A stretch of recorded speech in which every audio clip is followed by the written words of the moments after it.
Shalom, shalom. Coming back at you again with another short little lesson that I saw from GMS Declaring the End. Apostle Tahar speaking on the 1957 Real African Hamites hate Nigerian Israelites. And I just have one particular scripture that I want to throw in, but I'm going to let this here play just to prove that that the Ethiopians are not the of the 12 tribe of Israel. So I'm gonna let this here play. Then I'm gonna throw in my my scripture. That's right, because they are very small country. The Spirit witnessed with our spirit that we are the children of the Most High. You can see this man's spirit, the way he's talking, the way he's dressed. He's a Jake. Then in a minute or so, they're going to show the little Ethiopian, and he's going to say that he's one of the lost tribes of Israel, which he's not. He's an Ethiopian. He's a Cushite. Yes, but how about your prejudices? You admitted to several, yes. Well, as I told you before, we have also our own prejudices against the African Negroes. We consider them as inferior. We have, of course, our own reasons for saying so. Where are they? Well, first thing, we consider ourselves to be of the lost tribe of Israel and not Negroes. It's only that our fifth brothers that... Did you hear that? Did you hear that? Let me bring that back. Everybody wants to be Israel. The so-called white man wants to be Israel. The Ethiopians want to be Israel. The so-called Jews in Israel allow the Ethiopian that claims to be Jews in the land of Israel, but they got a problem with the Negroes. And you can see by these two Hamites right here that they hate the Nigerian, which there's a reason why they hate the Nigerians, because the Nigerians are not Hamites. They're Israelites. And this guy right here looking like an Arab mixed with a Hamite, you heard what he said. He said, we are better than them because we're the Israelites. No, you're not the Israelites. Okay.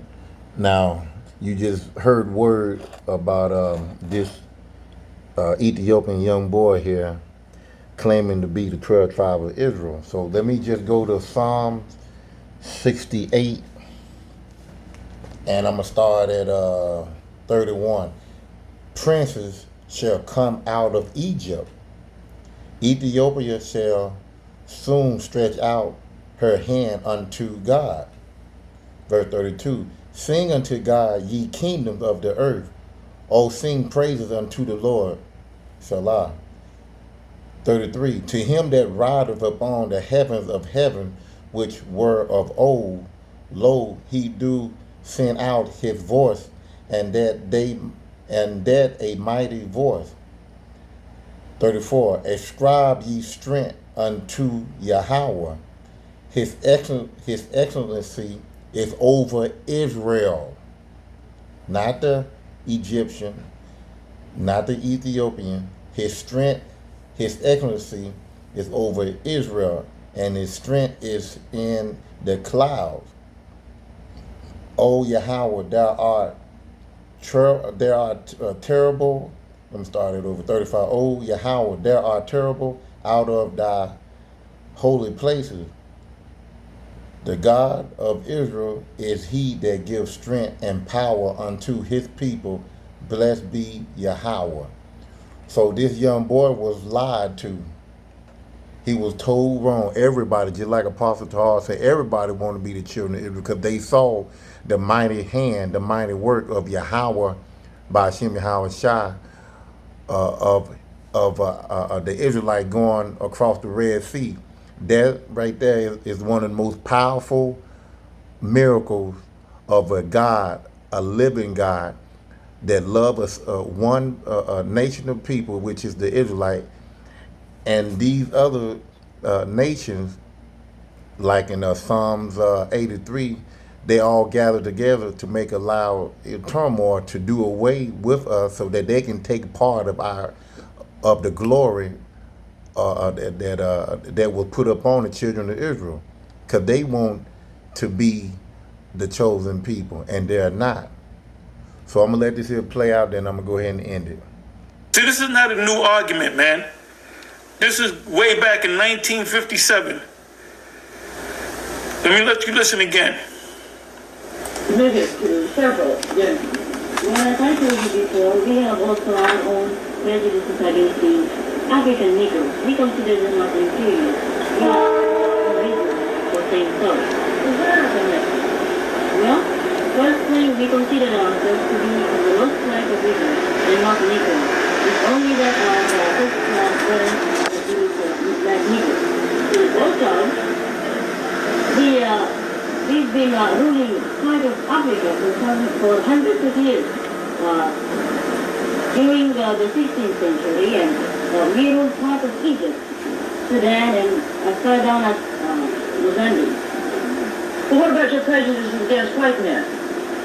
Well, back home, if a woman marries a white man, she's considered mean, and when she dies, the priest never will pray for her as they would do for any ordinary man. It's just considered as suicide. Why do you think they look down on white people so much? Well, for the first reason, religiously they consider them unclean in heart because they eat pork, and that's Ooh! He's the Edomite teacher. What do you call that? A moderator said, "Why do you hate white people?" And he said, "We consider them unclean because they eat pork." This is way back in 1950. I'm gonna end it right there, but I got one more scripture to go along with that, and that's Joel 2 and 27. And ye shall know that I am in the midst of Israel, and that I am the Lord your power, and none else. My people shall never be ashamed. So I'm gonna end it right there. This young boy right here, which he's a grown man, he probably still living or dead or whatever, but he was told a lie. We are the children of the so-called black, so-called Hispanic, so-called Native American people. Shalom.